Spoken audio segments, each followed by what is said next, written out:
My dad demanded I give my new apartment to my sister, who deserved it unlike me, so I refused, and when he started threatening to disinherit me, I handed him the documents proving that his favorite daughter had been stealing from him for years. The words hung in the air of my parents' living room like a death sentence. My father, Robert Turner, stood by the fireplace with that familiar expression of absolute certainty that had defined my childhood. My mother, Patricia, sat on the cream-colored sofa with her hands folded in her lap, saying nothing as usual, and my sister, Claire, leaned against the doorframe with that smug little smile she'd perfected over 31 years of getting everything she wanted. "Rachel, you're being selfish," Dad continued, his voice taking on that disappointed tone that used to make me shrink into myself. "Your sister has 2 children. She needs space. You're single. You work all the time. What do you need a 3-bedroom apartment for?" I looked at the 3 of them, these people who shared my blood but had never really seen me as family. Not the way they saw Claire. Never the way they saw Claire. "I need it because I bought it," I said quietly, "with my own money. Money I earned." Claire laughed, that tinkling sound that everyone else found charming, but that had always set my teeth on edge. "Oh, Rachel, always so dramatic about money. It's just an apartment. Family should help family, right?" The audacity of those words coming from her mouth almost made me laugh. Almost. My father stepped closer, and I could see the calculation in his eyes. This was his closing argument, the one he'd been building toward. "If you refuse to do this for your sister, then perhaps you're not the daughter I thought you were. Perhaps you're not the kind of person who deserves to be part of this family's inheritance." There it was, the threat. The disinherit card, played as casually as if he were discussing the weather. My mother finally spoke, her voice soft but enabling as always. "Rachel, dear, your father is right. Claire has children to think about. Surely you can find another place. You're so capable, after all." Capable. That word that had followed me my entire life. Rachel's so capable. She doesn't need help. Rachel's so independent. She'll be fine. Rachel can handle it on her own. Meanwhile, Claire got everything handed to her on a silver platter, and when she broke it, they bought her a new one. I reached into my bag slowly, deliberately. The manila envelope felt heavier than it should, weighted with years of discovery, documentation, and a very specific kind of betrayal. "Before you disinherit me, Dad," I said, my voice steady despite the adrenaline coursing through my veins, "there's something you should see." I placed the envelope on the coffee table between us. My father frowned, looking at it as if it might contain something distasteful. Claire's smile faltered just slightly, a crack in her perfect facade. "What is this?" Dad asked. "Open it," I said. "I think you'll find it very interesting." He picked up the envelope with visible reluctance, pulling out the stack of papers inside. I watched his face as he began to read, watched the confusion turn to disbelief, the disbelief turn to shock, the shock turned to something darker. What is this?" His voice had lost its certainty. "Those are bank statements," I said calmly, "showing regular transfers from your personal account to an account in the Cayman Islands, an account that belongs to Claire." The room went absolutely silent. Even the clock on the mantel seemed to stop ticking. Claire's face had gone white. That's not— "There's more," I continued, my voice gaining strength. "Receipts for purchases made on your credit cards, Dad? Purchases that Claire claimed were for family necessities, but were actually luxury items she then resold. There's documentation of the loan you co-signed for her business venture that never existed. The money went straight into her personal account." My father was flipping through the pages now, his hands shaking slightly. My mother had risen from the sofa, moving to look over his shoulder. "And my personal favorite," I said, pulling out my phone, "are the text messages between Claire and her friend Melissa, discussing how easy it is to manipulate you. How you'll believe anything she says because she's your baby girl." I read from the screen, "Dad's so gullible. I told him I needed $20,000 for the kids' school, and he just handed it over. The kids go to public school. LOL. The silence that followed was deafening. "Rachel," Claire said, her voice shaking now, all pretense of confidence gone. "Where did you get this? This is private." "This is theft?" I suggested. "Fraud? Family betrayal?" "Yes, Claire, it is. All of those things." My father was still staring at the documents, his face cycling through emotions I'd never seen before. Confusion, hurt, anger. The realization that the daughter he'd championed, defended, prioritized for 3 decades had been systematically stealing from him. "How much?" he asked, his voice barely above a whisper. "According to my calculations, over the past 7 years, approximately $327,000. My mother gasped, her hand flying to her mouth. Claire made a sound like a wounded animal. That's not possible," Dad said, but his voice held no conviction. He was looking at the proof, black and white, irrefutable. "It's all there," I said. "Every transaction, every lie, every manipulation. I've been documenting it for 2 years, ever since I started noticing the discrepancies." "Why?" My father looked up at me, and for the first time in my life, I saw him truly seeing me. "Why didn't you tell me sooner?" "Because you wouldn't have believed me," I said simply. "You never do. Not when it comes to Claire." So I waited. I gathered evidence. I made sure that when this moment came, there would be no way to deny it. Claire was crying now, real tears streaking down her perfectly made-up face. "Daddy, please." "Let me explain. Rachel is twisting this. She's always been jealous of me. She's—" "Shut up." My father's voice was cold, colder than I'd ever heard it. "Just shut up." He looked at me again, and I saw something in his eyes that I'd waited my whole life to see. Respect, recognition, and maybe, just maybe, remorse. "So," I said, picking up my bag, "about that inheritance threat, I think we both know who really doesn't deserve to be part of this family's legacy. I walked toward the door, leaving them to process what I'd just revealed. As I reached for the handle, my father's voice stopped me. "Rachel, wait." I turned back. He was still holding the papers, looking older somehow, diminished. "I need to know," he said. "How did you find all this? How did you—" "I'm an accountant, Dad," I said with a small smile. "It's literally what I do for a living. I notice patterns. I follow money trails. And I never, ever forget a number." The look on Claire's face at that moment was something I'd treasure forever. The realization that the capable, independent, forgettable sister she'd overshadowed for 3 decades had been the one person who could destroy her entire carefully constructed lie. "I'll keep my apartment," I said. "The one I bought with my own money, earned through my own work. And Claire? Well, I imagine she'll be getting a lawyer. She's going to need one." I opened the door and stepped out into the autumn evening, leaving behind the wreckage of the family dynamic that had defined and constrained me for so long. Behind me, I could hear raised voices, my mother crying, Claire's desperate attempts at explanation. But I was done. Done explaining, done sacrificing, done being the daughter who didn't deserve things simply because I was capable of earning them myself. My phone buzzed as I reached my car. A text from my best friend, Morgan. "How did it go?" I typed back, "Better than expected. Evidence changes everything." As I drove away from the house I'd grown up in, the house where I'd always been second best, I felt something I hadn't felt in years. Free. The inheritance didn't matter. The apartment was already mine. What mattered was that finally, after 3 decades of being invisible, I'd made them see exactly who I was. And more importantly, I'd made them see exactly who Claire was too. The drive back to my apartment, my beautiful, hard-earned apartment that I'd bought with money from promotions,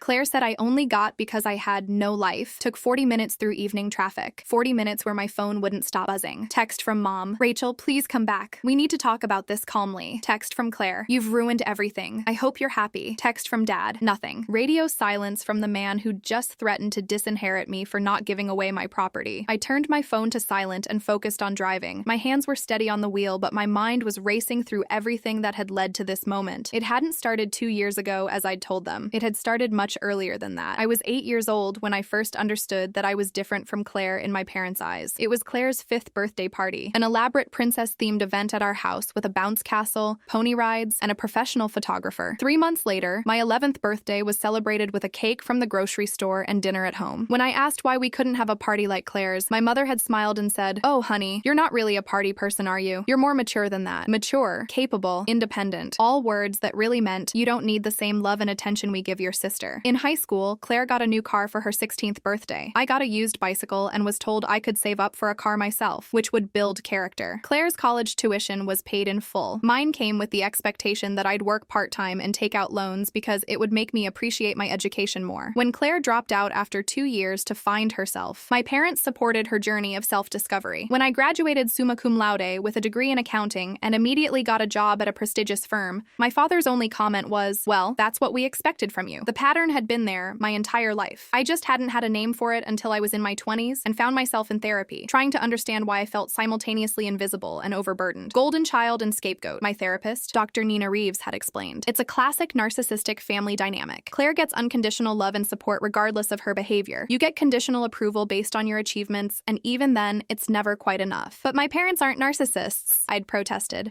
They love Claire more." "That's not how love should work in healthy families," Dr. Reeves had said gently, "and the fact that you've accepted it as normal is part of the problem." That conversation had planted a seed, but it took another year before I started really paying attention to the financial aspects of my family's dysfunction. It was during Sunday dinner at my parents' house about 3 years ago. Claire had been complaining about money troubles, as usual. Her husband, Derek, made a decent living as a sales manager, but somehow their family of 4 was always strapped for cash while I, single and supporting only myself, managed to save and invest regularly. "I just don't understand where all our money goes," Claire had sighed dramatically. "We're so careful, but there's never enough." I'd bitten my tongue, thinking about the designer bags I'd seen on her Instagram, the luxury family vacations she posted about constantly, the new furniture that appeared in her house every few months. That's when my father had said, "Don't worry, sweetheart. I transferred some money to your account this morning. That should help." "How much?" Derek had asked, and I'd caught something in his tone. Surprise, maybe, or concern. "Just 20,000, Dad had said casually, "for the kids' activities and school supplies." I'd choked on my wine. $20,000 for activities and school supplies. Later, I'd done some mental math. I knew my nephew's soccer league cost about $300 per season. My niece's dance classes were similar. Even with generous estimates for school supplies, clothes, and other expenses, $20,000 was insane. That's when I'd started paying attention. Really paying attention. As a forensic accountant, my job was literally to follow money trails and spot financial discrepancies. I worked for a firm that specialized in fraud detection for corporations and high net worth individuals. I was good at my job, very good. So I'd started doing something that probably crossed some ethical lines. I'd begun investigating my own family. It had started innocently enough. I'd noticed that my father would mention giving Claire money for specific purposes, but the amounts never quite matched what those purposes would cost. A necessary home repair that required $15,000. But when I'd visited Claire's house, there was no evidence of any recent work. A medical emergency that cost $10,000. But Claire and her kids all seemed perfectly healthy. I'd started keeping a spreadsheet, just tracking what I heard and observed. Then I'd gotten more systematic about it. The breakthrough came when my mother had asked me to help my father with his computer. He's having trouble with his online banking, she'd said. You're so good with technology. I was good with technology. And when I'd logged into his computer to help him, I'd found his password manager still open. Every login, every account, right there. I knew I shouldn't. I knew it was wrong. But I also knew that something wasn't right, and no one would believe me without proof. So I'd looked, and what I'd found had made my blood run cold. The offshore account in Claire's name. The pattern of transfers. Always just under $10,000 to avoid triggering federal reporting requirements. The credit card charges that my father paid for family expenses that were actually luxury items Claire then sold on resale websites. Over the next 18 months, I'd meticulously documented everything. I'd cross-referenced my father's bank statements with Claire's social media posts, with public records, with every piece of information I could legally obtain. I'd tracked the pattern of manipulation. Claire would create a crisis, my parents would provide money. The crisis would mysteriously resolve without any visible result. The final piece had fallen into place 6 months ago, when I'd helped Claire move some furniture and found a folder she'd left out. Inside were text messages she'd printed out, conversations with her friend Melissa about managing mom and dad, about how easy they were to manipulate, about how they'd never suspect their precious younger daughter of anything wrong. I'd photographed every page. By the time I was done, I had evidence of systematic financial abuse spanning 7 years, $327,000, stolen through lies, manipulation, and exploiting my parents' unconditional love for their favorite child. And I'd waited for the right moment to reveal it all, because I knew that moment would come. With people like Claire, it always did. That moment had come 3 weeks ago when I'd told my family about the apartment. I'd been saving for years, living below my means, investing wisely. At 31, I'd finally had enough for a down payment on a beautiful 3-bedroom apartment in a good neighborhood. It had a home office for working remotely, a spare bedroom for guests, and a third room that I'd converted into a library for my collection of books. When I'd told my family at Sunday dinner, I'd expected maybe congratulations, or at least acknowledgement of the achievement. Instead, my father had frowned. 3 bedrooms? That seems excessive for one person. I like space, I'd said, and I worked hard for it.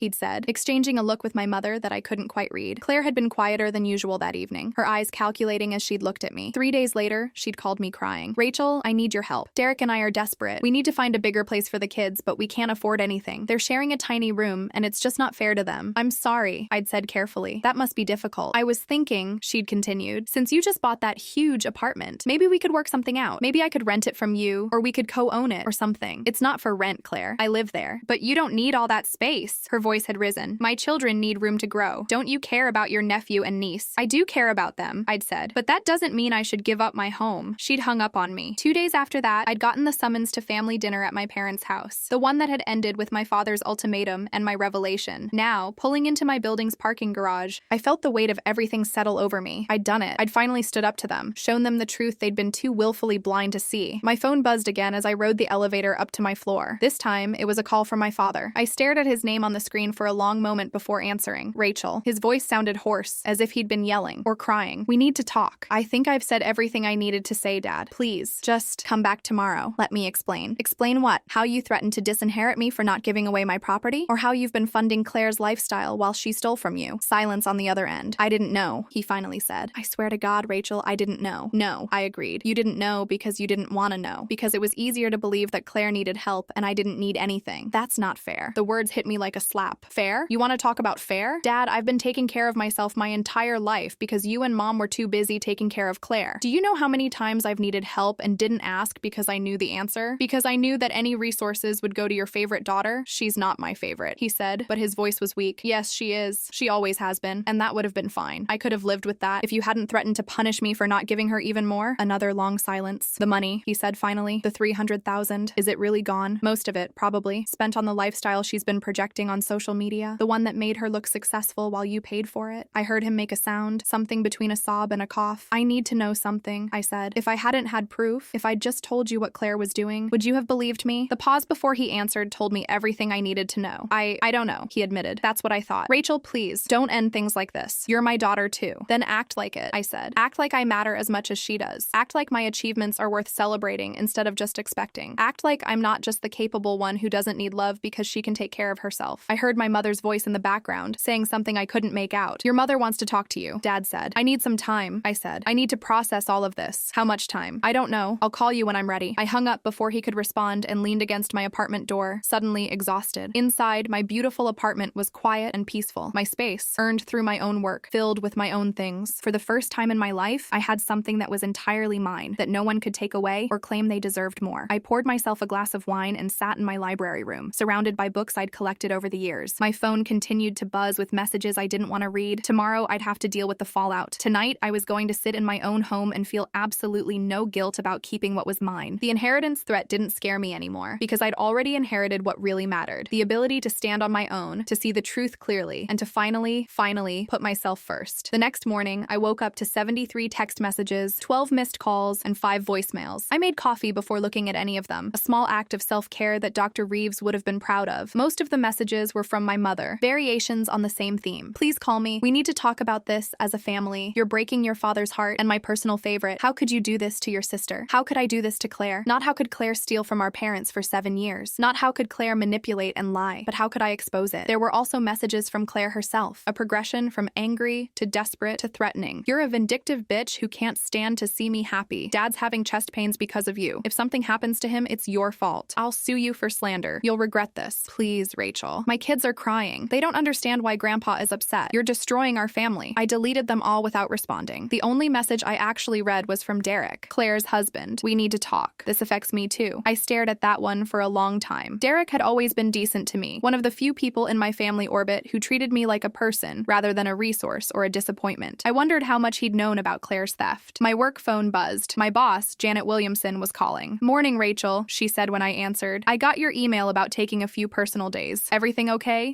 Family situation, I said. Nothing serious, but I need some time. Take what you need. You've got the PTO, and honestly, after the Henderson case, you've earned a break. The Henderson case. I'd spent 6 months tracking down evidence of embezzlement by a company's CFO, uncovering a scheme that had siphoned off nearly $2 million. The irony that I was now dealing with a similar situation in my own family wasn't lost on me. Thanks, Janet. I appreciate it. Rachel, her voice softened. Whatever it is, remember that you're one of the best forensic accountants I've ever worked with. Trust your instincts. Trust your evidence. After we hung up, I sat with my coffee and finally allowed myself to feel the full weight of what I'd done. I detonated a bomb in the middle of my family, and there was no putting the pieces back together the way they were. The question was, did I want to? My phone rang again. This time, it was a number I didn't recognize. Hello? Rachel Turner? A woman's voice, professional and crisp. Yes, my name is Sandra Chen. I'm an attorney. Your sister, Claire Brennan, has retained my services regarding potential litigation against you for defamation and emotional distress. I almost laughed. Is that so? Mrs. Brennan claims that you've made false and damaging accusations about her financial dealings with your parents. She's asking that you retract your statements and issue a public apology. Ms. Chen, I said calmly, I assume Claire told you I'm a forensic accountant? A pause. She mentioned you work in accounting. Yes. I specialize in fraud detection and financial investigation. Everything I told my parents is documented with bank records, credit card statements, text messages, and transaction histories. If Claire wants to file a lawsuit, I'd be happy to present my evidence in court. In fact, I'd welcome the opportunity. Another pause, longer this time. I see, Ms. Chen said. I'll need to review the situation with my client more thoroughly before proceeding. You do that. And Ms. Chen, you might want to ask Claire about the offshore account in the Cayman Islands. That's particularly interesting. I hung up and felt a grim satisfaction. Claire's threat to sue had been a bluff, and her attorney had just figured that out. My doorbell rang, making me jump. Through the peephole, I saw Derek standing in the hallway, looking tired and stressed. I considered not answering, but Derek deserved at least a conversation. He was collateral damage in this situation, not a perpetrator. I opened the door. Derek, Rachel, can I come in? I stepped aside, and he walked into my living room, looking around at the apartment he'd probably heard Claire complain about dozens of times. Coffee? I offered. Please. We sat at my kitchen table, and for a moment, neither of us spoke. How much did you know? I finally asked. Derek rubbed his face. Not all of it. I knew your parents gave Claire money regularly. I knew it was more than seemed normal, but I didn't know the full extent, and I definitely didn't know about the offshore account. Did you know she was lying about what the money was for? He was quiet for a long moment. I suspected. There were times when she'd say she needed money for something specific, and then that thing never seemed to happen. happen. But when I asked about it, she'd get defensive and turn it around on me. Say I didn't trust her. Say I was being controlling. He looked up at me. I should have pushed harder. I should have demanded answers. Why didn't you? Because it was easier not to, he admitted. Because Claire can be difficult when she doesn't get her way. And because, honestly, if your parents wanted to give her money, I figured that was between them. Even when it was $300,000, he winced. I didn't know it was that much. Jesus, Rachel. $300,000? Over 7 years. In addition to the legitimate gifts and support they gave her. Where did it all go? Lifestyle maintenance, mostly. Designer clothes and bags she'd resell for cash, luxury vacations, spa treatments, the kind of things she posted about on Instagram to look successful and enviable. Derek put his head in his hands. We've been fighting about money for years.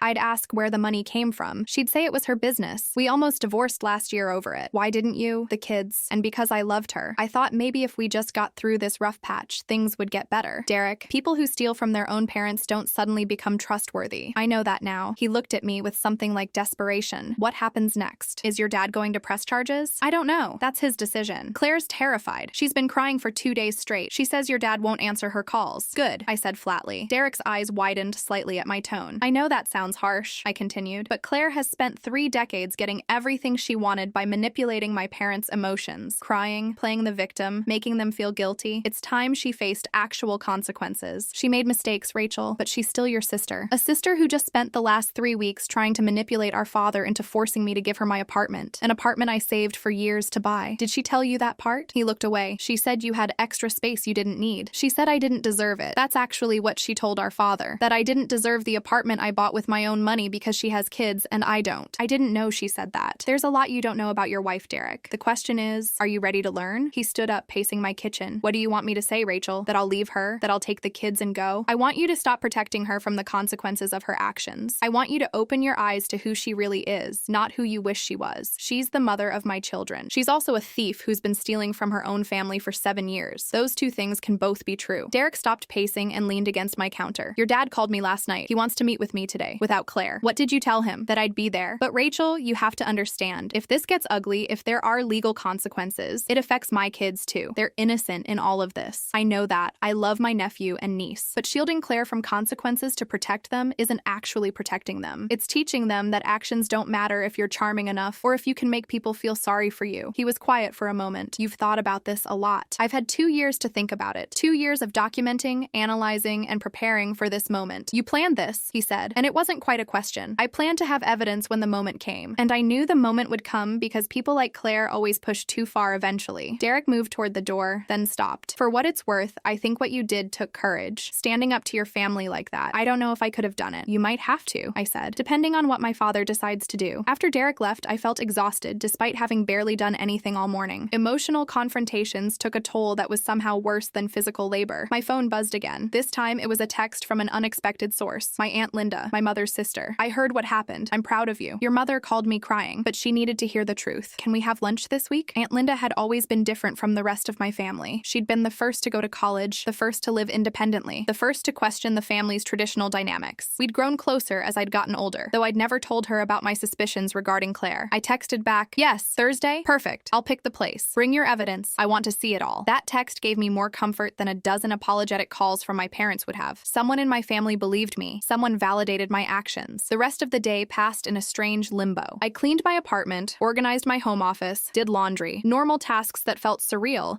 given the family crisis I'd created. Evening came, and with it, a knock on my door. This time, when I looked through the peephole, I saw my father standing alone in the hallway. He looked older than he had 2 days ago. His shoulders were slumped, and there were dark circles under his eyes. I debated not answering, but curiosity won out. Dad, Rachel, can we talk, please? I let him in, and he stood awkwardly in my entryway, looking around at the apartment he'd told me I should give to Claire. Nice place, he said quietly. I think so. We moved to the living room. He sat on my couch like a guest, formal and uncomfortable. I met with Derek today, he said. He didn't know about most of it. The offshore account, the reselling scheme. He knew Claire was getting money from me, but not how much or how often. I believe that. I called my bank. I'm going to close the accounts Claire has access to. Change my passwords. My attorney is looking into whether I can recover any of the money. It's probably gone, Dad. Spent over 7 years. He nodded slowly. I know, but I have to try. He looked at me directly for the first time. I'm not going to press charges. She's my daughter. I can't do that to her. I'd expected this, but it still disappointed me. So she gets away with it. She's not getting away with it. She's lost my trust. That's something she'll never get back. But she won't face legal consequences. No, he paused. But she won't get another dollar from me either. And I'm changing my will. Everything will be split equally between you and her, but her portion goes goes into a trust. She'll get payments, not lump sums. She can't touch the principal. It was something, I supposed. Not justice, but accountability of a sort. I need to apologize to you," he continued, his voice rough. "Not just for threatening to disinherit you, though that was wrong, but for 31 years of treating you like you didn't need the same love and attention I gave your sister." I felt tears prick my eyes, but fought them back. Why? Why was I different? "Because you were easy," he said, and I flinched at the word. "Claire was always dramatic, always needy, always demanding attention. You were self-sufficient. You didn't make waves. It was easier to focus on her because she required it, and easier to take you for granted because you didn't. That's not a reason. That's an excuse. You're right, it is." He leaned forward, his hands clasped between his knees. "Your mother and I had Claire when I was struggling with the business. Money was tight, stress was high. We poured everything into making sure she had what we didn't. And then when things got better and we had you, we thought you'd have an easier life. We didn't realize we were creating two completely different childhoods. You could have changed it. At any point, you could have noticed and changed it. We should have. I should have." He was quiet for a moment. "The apartment. It's beautiful, Rachel. You should be proud." "I am. I should have said that when you first told us about it. I should have congratulated you instead of immediately thinking about how it could solve Claire's problems." "Yes, you should have." "Can you forgive me?" The question hung in the air between us. Could I? Should I? "I don't know," I said honestly. "You hurt me, Dad. Not just with the inheritance threat, but with 31 years of making me feel like I was less important than Claire. I can't just forgive that because you've suddenly had an epiphany. What can I do? Start treating me like you actually want me in your life. Not just as the capable daughter who doesn't need anything, but as someone whose achievements matter, whose feelings matter, whose life matters as much as Claire's. I can do that. Can you?" I challenged. "Because this isn't the first time Claire's disappointed you. What happens in 6 months when she's crying again, apologizing, blaming me for turning you against her? What happens when she shows up with the grandkids and tugs on your heartstrings? Will you still hold firm, or will this all have been forgotten?" He didn't answer immediately, which was answer enough. "I want to believe I'll be different," he finally said. "I want to believe this was a wake-up call, but I understand if you need proof, not promises. I do need proof. I need time. I need space to figure out what relationship, if any, I want to have with this family." He nodded and stood to leave. At the door, he turned back. "Your mother wants to see you." "I'm not ready for that yet." "I understand." He paused. "For what it's worth, you were right to confront us. We needed to see the truth, even if it hurt." After he left, I sat in my apartment and finally let myself cry. Not from sadness exactly, but from release. I'd carried the weight of being the forgotten daughter for so long that it had become part of my identity. Now I'd shattered that identity. The question was, what would I build in its place? 3 days later, I sat across from Aunt Linda at a quiet bistro downtown. She'd ordered us both wine before I'd even sat down. "You look exhausted," she said by way of greeting. "Family drama will do that." She smiled, but it was sad around the edges. "I talked to Patricia yesterday. Your mother is a mess." "Good," I said, then immediately felt guilty. "That sounds terrible." "No, it doesn't. It sounds honest." Aunt Linda took a sip of her wine. "My sister has been enabling Claire's behavior for decades. Someone needed to hold up a mirror, and you did it. I'm proud of you. You're the only one." "That's not true. I talked to your cousin Emma. She said it's about time someone called out the golden child treatment. Apparently, it's been obvious to everyone except your parents." I thought about my cousin Emma, Aunt Linda's daughter, who was close to my age. We'd been friendly growing up, but not particularly close. The fact that she'd noticed and commented on it made me wonder how many other people had seen what I'd lived with. "Show me the evidence," Aunt Linda said, pulling out her reading glasses. I handed her my tablet with all the documentation I'd compiled. She spent the next 20 minutes scrolling through it, her expression growing darker with each page. $327,000, she finally said. Over 7 years. That's approximately $46,000 per year. On top of the legitimate support they were already giving her, give or take. And they never questioned why she always needed more money. They questioned it. They just accepted whatever explanation Claire gave them. A crisis at the house, medical expenses, the kids' education, something always needed immediate attention and immediate funds. Aunt Linda set down the tablet and removed her glasses, pinching the bridge of her nose. "You know what the worst part is? Patricia called me in tears saying you'd destroyed the family. Not that Claire had stolen from them, not that they'd failed you, but that you'd destroyed everything by revealing the truth. That sounds about right. She asked me to talk to you, to convince you to apologize to Claire and help repair the relationship." I laughed bitterly. Of course she did. I told her that she was delusional if she thought you were the one who owed an apology. Aunt Linda leaned forward. "Rachel, I need you to understand something. Your mother has spent your entire life protecting Claire from consequences. When Claire got caught shoplifting in high school, Patricia convinced the store owner not to press charges. When Claire got fired from 3 jobs in a row, Patricia made excuses for her. This pattern didn't start with the money. This has been going on since Claire was a child. I know, I've lived it, but you don't know all of it." Aunt Linda paused, seeming to wrestle with something. "There's something Patricia never told you. Something that might explain, though not excuse, why she treats Claire differently." I set down my wine glass. "What?" "When Claire was 4 years old, she got very sick. Meningitis. For 3 days, the doctors weren't sure she'd survive. Patricia was convinced she was going to lose her. I felt something shift inside me. I'd never known this. Obviously, Claire recovered," Aunt Linda continued, "but something changed in Patricia after that. She became obsessed with protecting Claire, with making sure she was happy and safe. And then when you came along 3 years later, Patricia projected all her anxiety onto Claire and all her expectations onto you. So I've spent my entire life competing with a trauma I didn't even know about? You weren't competing. You were being sacrificed. There's a difference. The waiter came by to refill our water glasses, giving me a moment to process this information. It explained things, but it also made me angry. My mother's trauma didn't excuse 31 years of neglect. Does this change anything? Aunt Linda asked gently. No, I said. Understanding why someone hurt you doesn't mean you have to accept continued hurt. Good. Because Patricia is going to use this information to try to make you feel guilty. She's going to say you don't understand what she went through, that you can't judge her until you've almost lost a child. I'm not a parent, so I can't speak to that fear. But I am a daughter who was ignored for 3 decades because my sister's childhood illness made me expendable. Aunt Linda reached across the table and squeezed my hand. You were never expendable, Rachel. You were extraordinary. And the fact that your parents couldn't see that says everything about them and nothing about you. My phone buzzed. A text from Derek. Can we talk? It's important. I showed Aunt Linda the message. Derek wants to meet again. How do you feel about him? He's a victim in this too. Claire lied to him as much as she lied to my parents. But he benefited from those lies. The money Claire stole paid for their lifestyle. I don't think he realized how much. And now he's dealing with the fallout. Aunt Linda was quiet for a moment. Be careful, Rachel. Derek might be genuine, but he's also married to Claire. Where his loyalties ultimately lie is still unclear. I texted Derek back, coffee tomorrow morning? His response was immediate. Yes. Same place as before? Sure. The next morning, I met Derek at a coffee shop near my office. He looked worse than he had a few days ago, and I noticed he wasn't wearing his wedding ring. Claire moved in with her friend Natalie, he said without preamble. She took the kids with her. I'm sorry. Are you? There was no accusation in his tone, just genuine curiosity. I'm sorry your marriage is falling apart. I'm not sorry that Claire is facing consequences. He nodded slowly. Fair enough. He stirred his coffee absently. Your dad and I had a long talk. He showed me everything you documented. The offshore account, the resale scheme, all of it. And I feel like an idiot. I've been married to this woman for 9 years, and I had no idea she was capable of this level of deception. People see what they want to see. I saw what she wanted me to see, he corrected. She was very good at managing my perception. Whenever I questioned her spending, she'd either cry or get angry or turn it into a fight about my trust issues. It was easier to just let it go. What happens now? Derek took a deep breath. I asked Claire for a separation. Not a divorce, not yet. But I need space to figure out if I can trust her again. If I want to stay married to someone who's been lying to everyone around her for years. How did she react? Exactly how you'd expect. Tears, accusations, threats. She said you poisoned me against her, that you've always been jealous of her happiness. Of course she did. The thing is, Rachel, I'm starting to see a pattern I couldn't see before. Every time Claire doesn't get her way, she makes herself the victim. Every time someone holds her accountable, she claims they're attacking her. It's exhausting. Try living with it as a sibling for 31 years. He winced. I can't imagine, but I'm starting to understand why you documented everything so carefully. You knew no one would believe you without irrefutable proof. Exactly. Your dad mentioned something else, Derek said carefully. He said Claire tried to get him to force you to give her your apartment, that she told him you didn't deserve it. She did. Jesus. He rubbed his face. That's what finally made me understand. She wasn't just willing to steal from your parents. She was willing to take away something you worked hard for because she decided she deserved it more. Welcome to my childhood. We sat in silence for a moment, both processing the wreckage of the past week. I want my kids to know you, Derek said suddenly. Really know you. Not as the capable aunt who occasionally shows up, but as a real part of their lives. Will you let me try to make that happen? The request surprised me. Even if things with Claire don't work out, especially if things with Claire don't work out, they need someone in their lives who understands the value of hard work and honesty. Someone who doesn't think the world owes them everything. I'd like that, I said quietly. Thank you. He finished his coffee. One more thing. Claire's been posting on social media, making vague references to family betrayal and people who tear others down. She's playing the victim publicly. Of course she is. Just thought you should know. She's trying to control the narrative. After Derek left, I checked Claire's Instagram for the first time in days. Sure enough, there were several posts with carefully curated sad selfies and captions like, when family turns against you, and sometimes the people who should support you are the ones who hurt you most. The comments were full of supportive messages from people who had no idea what had actually happened. Stay strong. You deserve better. Family can be so toxic. The irony was almost funny. I considered responding, setting the record straight, but Dr. Reeves's voice echoed in my head. Don't engage with narcissistic behavior. It only feeds it. Instead, I did something better. I updated my own social media for the first time in months, posting a picture of my apartment with a simple caption. Proud of what I've built. Grateful for what I've earned. Surrounded by people who value honesty. Within an hour, the post had dozens of likes and comments. Aunt Linda commented, "You earned every bit of this. So proud of you." Emma commented, "About time you stood up for yourself." Even some of my cousins and extended family members who'd been silent throughout the drama started liking and commenting. The tide was shifting, the truth was spreading, and Claire's victim narrative was starting to crack. My phone rang that evening. My mother's name appeared on the screen. I almost didn't answer, but something made me pick up. Rachel. Her voice was thick like she'd been crying. "Please, we need to talk, Mom. I understand you're angry. You have every right to be, but you're destroying this family. No, Mom. I revealed the truth. Claire destroyed this family when she decided to steal from you and Dad for 7 years. She made mistakes, but she's still your sister. Family forgives. Family also holds each other accountable. You've always been so hard, she said, and I heard the criticism that had followed me my entire life. So unforgiving, so rigid. I'm a forensic accountant, Mom. I deal in facts and evidence. The fact is that Claire stole over $300,000 from you and Dad. The evidence is irrefutable, and the consequence should be accountability, not enabling. You don't understand what it's like to almost lose a child. There it was. Aunt Linda had predicted this. You're right, I said. I don't understand that specific fear, but I do understand what it's like to be the child who was here the whole time and still felt lost. I understand what it's like to be invisible because I wasn't the one you almost lost. Silence on the other end. Claire's illness was 30 years ago, Mom. At some point, you needed to stop letting that trauma dictate how you treated both your daughters. You needed to see that I was here too, that I needed you too. I love you, she said, but her voice was defensive. I believe that. But love isn't enough if it comes with conditions and expectations while Claire gets unconditional acceptance. What do you want from me, Rachel? I want you to stop protecting Claire from the consequences of her actions. I want you to acknowledge that the way you and Dad treated us differently hurt me. I want you to see me as more than just the capable daughter who doesn't need anything. That's not fair. Actually, Mom, it's the fairest thing I've ever asked for. She hung up on me. I sat in my apartment, my beautiful hard-earned apartment, and felt something unexpected. Peace. For the first time in my life, I'd stood up for myself completely. I'd refused to shrink, to accommodate, to make myself smaller so others could feel bigger. The price was high. My relationship with my parents was fractured, possibly beyond repair. My sister hated me. The family dynamics I'd known my entire life were shattered, but I was free. Free from the weight of unmet expectations. Free from the role of the forgotten daughter. Free to build the life I wanted without apologizing for taking up space. My phone buzzed one more time. A text from Dr. Reeves. Proud of you. See you next session. I smiled. Therapy had taught me to value myself. My career had taught me to trust evidence over emotion. My family had taught me when to walk away. And finally, at 31 years old, I was learning to put myself first. 2 weeks passed before the next confrontation came. I'd spent that time settling into a new routine. Work, therapy, dinner with Aunt Linda twice, coffee with Derek once. I'd started running in the mornings, something I'd always wanted to do but never had time for when I was constantly available for family emergencies that were never really my emergencies. My parents had gone silent after my mother hung up on me. No calls, no texts. The silence was both relieving and unsettling. Part of me had expected them to keep pushing, to demand reconciliation on their terms. Claire, meanwhile, had ramped up her social media campaign. More sad selfies, more vague posts about betrayal and family toxicity. She'd even posted a picture of my nephew and niece with a caption about protecting my babies from negativity. I'd blocked her after that one. Derek had filed for legal separation. He told me about it during our last coffee meeting, his voice tired but resolute. The lawyer asked if I wanted to pursue recovery of the money Claire spent, he'd said. Technically, some of it benefited me and the kids, even if I didn't know where it came from. What did you tell them? That I'd think about it. But honestly, Rachel, I just want to move forward. Chasing money feels like it would keep me tied to this mess forever. I'd understood that. Sometimes peace was worth more than justice. The summons came on a Thursday morning. Not a legal summons, but a family one. A text from my father. Family meeting, Sunday at 2 p.m. Everyone needs to be there, including you. I stared at the message for a long time before responding. What's this about? We need to resolve this situation as a family. There's nothing to resolve, Dad. The facts are clear. Please, Rachel, just come. I called Dr. Reeves for an emergency session that afternoon. What do you think this meeting is really about? She asked after I'd explained the situation. I think they want me to apologize, to make peace with Claire so everything can go back to normal. And what would normal look like? Me being the capable, independent daughter who doesn't make waves. Claire being the beloved favorite who gets away with everything. My parents pretending the theft never happened.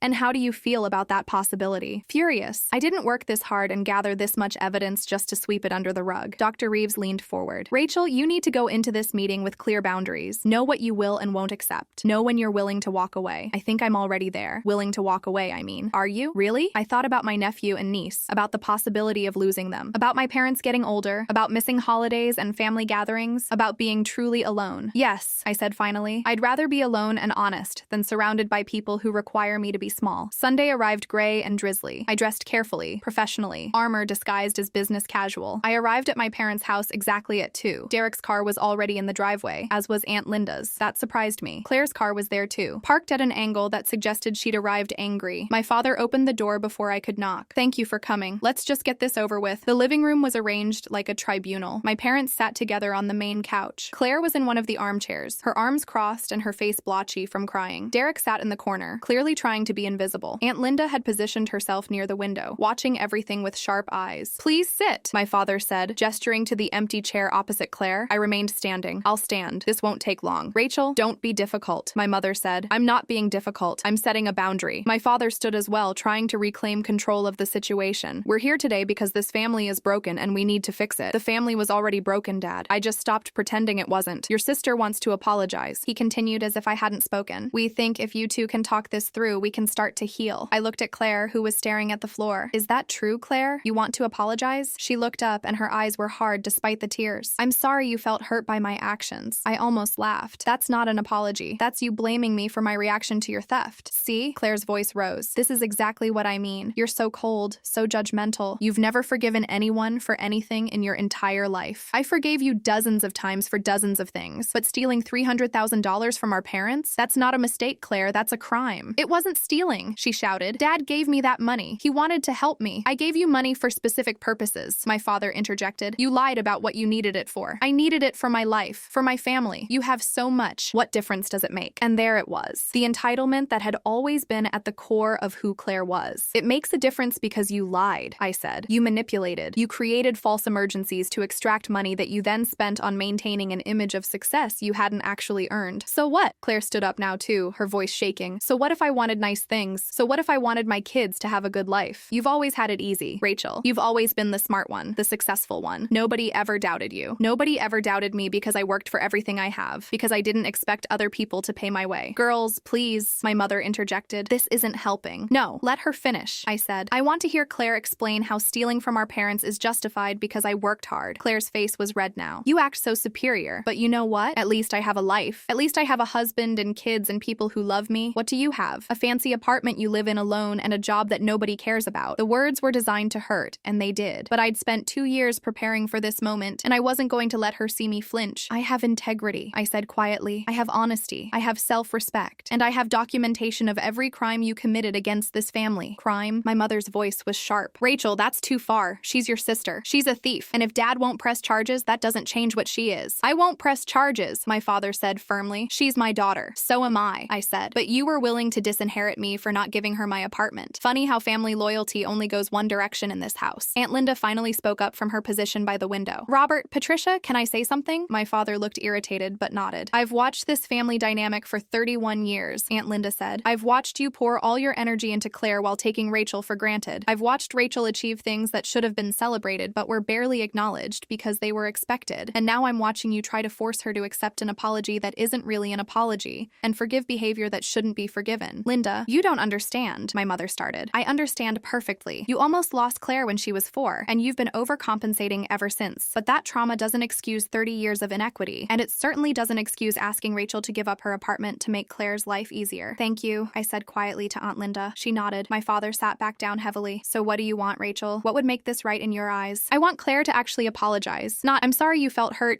but I'm sorry I stole from you. I'm sorry I lied. I'm sorry I manipulated you. A real acknowledgement of what she did. And then what? Claire asked bitterly. You'll forgive me, and we'll all be one big happy family again? No, then I'll consider whether I want any relationship with you at all. The room went silent. You can't mean that, my mother whispered. I absolutely mean that. Claire has shown me exactly who she is. Someone who steals, lies, manipulates, and then plays the victim when she's caught. Why would I want that person in my life? Because she's your sister, my father said, but his voice lacked conviction. That's not a good enough reason anymore. Derek spoke for the first time, his voice quiet but firm. For what it's worth, I think Rachel has every right to set that boundary. Claire lied to me too. She lied to everyone, and until she actually takes responsibility instead of blaming everyone else, I don't see how anyone can trust her. Claire turned on him. You're supposed to be on my side. You're my husband. I'm separated from you, Claire, because you stole from your parents and lied to me about where our lifestyle was coming from. I'm trying to figure out if I can trust you again, and this performance isn't helping. Performance? Claire's voice was rising again. This is my life falling apart, and you're calling it a performance? Your life is falling apart because of choices you made, Derek said. Nobody did this to you. You did it to yourself. Claire looked around the room, seeming to realize that the sympathy she'd always been able to count on wasn't materializing. Fine, she said, her voice cold. You all want to gang up on me? Fine. But don't expect me to just accept this. I'll get a lawyer. I'll fight for my share of the inheritance. I'll make sure everyone knows what kind of person Rachel really is. What kind of person am I, Claire? I asked calmly. The kind who destroys her own family for money. The kind who uses her job skills to spy on her sister. The kind who's so bitter about not being the favorite that she'll ruin everyone's lives. I pulled out my phone and opened the voice recording app. Say that again. For the record, she paled. You're recording this? I've recorded every family interaction since I gave Dad the evidence, just in case anyone tried to revise history later. My father father's face darkened. Rachel, that's going too far. Is it? Or is it me protecting myself from a family that's proven they'll choose Claire over me every single time? I saved the recording and put my phone away. Here's what's going to happen. I'm going to leave now. You're all going to decide what kind of family you want to be. One that enables theft and manipulation, or one that actually has standards. And if we choose wrong, my mother asked, then I'll build my own family, with people who actually value honesty and integrity, with Aunt Linda and Derek and my nephew and niece if Derek will allow it, with people who see me as more than just the capable daughter who doesn't need anything. I moved toward the door, then stopped and turned back. One more thing. The apartment, I'm keeping it. It's mine. I earned it. And no amount of manipulation or guilt tripping will change that. Claire was crying again, but this time there was rage in her expression. I hate you. I know, I said, but I don't hate you, Claire. I pity you, because you've spent your entire life getting everything handed to you, and you still don't know the value of anything, including family. I walked out of the house and got into my car. My hands were shaking, but my mind was clear. As I drove away, I saw Aunt Linda come out of the house and wave. She'd be calling me later, I knew, to check on me, to offer support, to be the family member I'd always needed. My phone buzzed with a text from Derek. That took courage. The kids and I would like to take you to dinner this week, if you're willing. I texted back, I'd love that. Another text came through, this one from a number I didn't recognize. This is Emma. Aunt Linda gave me your number. Coffee soon? I think we have a lot to talk about. And just like that, I realized something important. I wasn't losing my family. I was finding it. The real one. The one that chose me back. 6 months later, I sat in my apartment's third bedroom, the one I'd converted into a library, reading a book on a Saturday morning. Sunlight streamed through the windows, and I could hear the faint sounds of the city waking up outside. My phone buzzed with a text from Derek. Kids want to know if Aunt Rachel is still coming to the soccer game this afternoon. I smiled and texted back, wouldn't miss it. The relationship with my nephew, Tyler, and niece, Emma, had become one of the unexpected joys of the past 6 months. Derek had followed through on his promise to include me in their lives, and the kids had responded enthusiastically. They loved coming to my apartment, loved that I treated them like real people instead of accessories, loved that I actually listened when they talked about school or friends or their interests. Last month, Emma had confided in me that she was worried about her mom. She seems sad all the time, the 9-year-old had said, and she keeps saying mean things about you, but Dad says we shouldn't listen. I'd chosen my words carefully. Your mom is going through a difficult time. Sometimes when people make mistakes and face consequences, they get angry at the people who revealed the truth instead of being angry at themselves. But that's not your fault, and it's not something you need to fix. Do you still love her? Emma had asked. Even though she was mean to you, I love the sister I wish I had. I'd answered honestly. But I don't have to accept mean behavior just because someone is family. Derek's separation from Claire had become a divorce 3 months ago. She'd fought it viciously, tried to claim I'd turned him against her, tried to use the kids as leverage. But Derek had stood firm, and the family court judge had seen through her manipulations. Claire now had standard visitation with the kids every other weekend and 1 evening per week. She was required to attend therapy as a condition of the custody arrangement, though Derek said she spent most sessions complaining about how everyone had wronged her. My parents had made their choice, and it was exactly what I'd expected. They'd closed ranks around Claire, insisting that family meant forgiveness, regardless of behavior. My mother called occasionally, always with the same message, when are you going to stop this nonsense and apologize to your sister? I'd stopped answering those calls after the third one. My father had followed through on some of his promises. He'd changed his will to put Claire's inheritance in a trust, and he'd cut off her direct access to money. But he still paid her rent and sent her monthly allowances that were more than most people earned. The consequence, it seemed, was financial supervision, not actual accountability. I'd made peace with that. Their relationship with Claire was their choice. My relationship with them, or lack thereof, was mine. Aunt Linda had become the family member I'd always needed. We had dinner together every week, and she'd introduced me to other relatives who'd always noticed the favoritism but felt powerless to address it. My cousin Emma and I had become close friends, bonding over our shared experiences as the non-golden children in our respective families. The doorbell rang, interrupting my reading. I wasn't expecting anyone, which made me cautious. I looked through the peephole and saw my mother standing in the hallway, looking older and more uncertain than I'd ever seen her. I debated not answering, but curiosity won out as it had 6 months ago. I opened the door. Mom, Rachel, can I come in? I stepped aside, and she entered my apartment for the first time. She looked around, taking in the space I'd created for myself, the life I'd built without her approval or input. It's lovely, she said quietly. Really lovely. Thank you. We stood awkwardly in my living room until I finally gestured to the couch. Do you want to sit? She sat, perched on the edge as if ready to flee at any moment. I took the chair across from her. I suppose you're wondering why I'm here? She said. The thought crossed my mind. She took a deep breath. Your father had a heart attack last week. My stomach dropped despite everything. Is he okay? He's stable. He'll recover. But it was a wake-up call for both of us. She paused, twisting her hands in her lap. We're not getting any younger, Rachel. And the thought of your father dying without resolving things with you terrified me. So this is a deathbed reconciliation attempt? That's not fair, isn't it? Where were you 6 months ago when I needed you to acknowledge what Claire did? Where were you when I needed you to see me as more than just the capable daughter who doesn't need support? I'm here now. That's not good enough, Mom. She flinched. What do you want me to say? say. I want you to say that you were wrong. Not that you're sorry I felt hurt, but that you were wrong in how you treated me. That you were wrong to protect Claire from consequences. That you were wrong to ask me to give her my apartment. That you were wrong to choose her over me, over and over, for 31 years. Tears started rolling down her face. I was wrong. Keep going. I was wrong to treat you differently than Claire. I was wrong to take you for granted. I was wrong to expect you to be strong and capable without giving you the same love and attention I gave your sister. Why? I asked. Why did you do it? Because Claire almost died,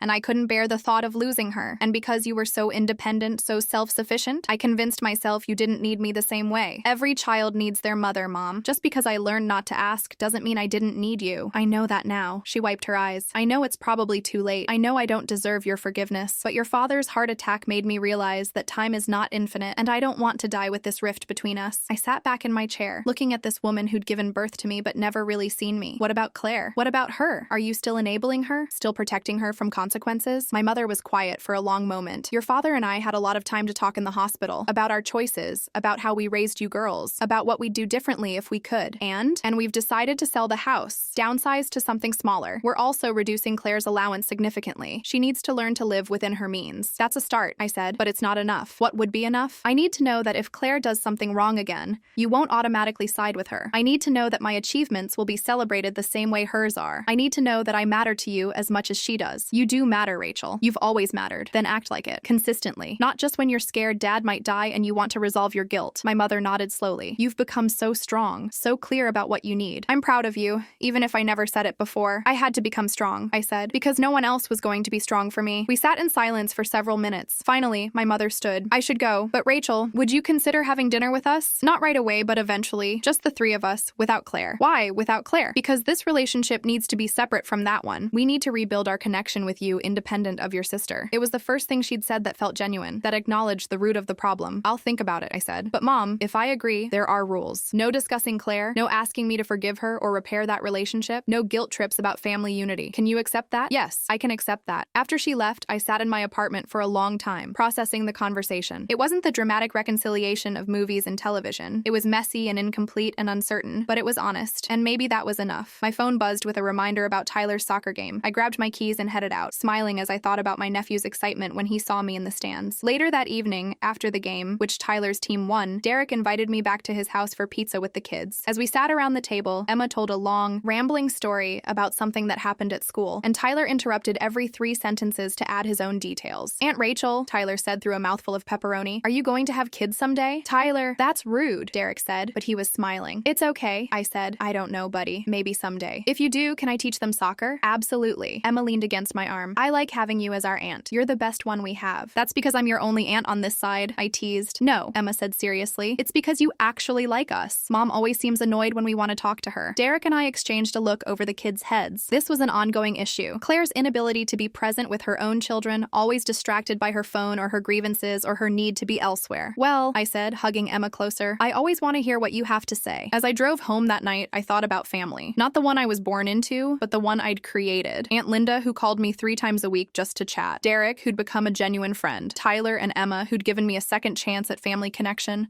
My cousin Emma, who'd shared her own stories of being overlooked in favor of a sibling. My colleagues at work, who'd celebrated my successes without qualifications or conditions. This was my family now. Built on choice, not obligation. On mutual respect, not blood ties alone. My phone rang as I pulled into my parking garage. An unknown number. I almost didn't answer, but something made me pick up. Rachel Turner, a woman's voice, crisp and professional. Yes? My name is Catherine Morrison. I'm a literary agent. I represent authors who write about family dynamics and personal growth. I came across an article you wrote for an accounting journal about financial abuse in families, and I was struck by your story. Have you ever considered writing a book? I sat in my car, engine off, processing this unexpected question. A book about what? About your experience. About being the forgotten daughter. About gathering evidence of your sister's theft.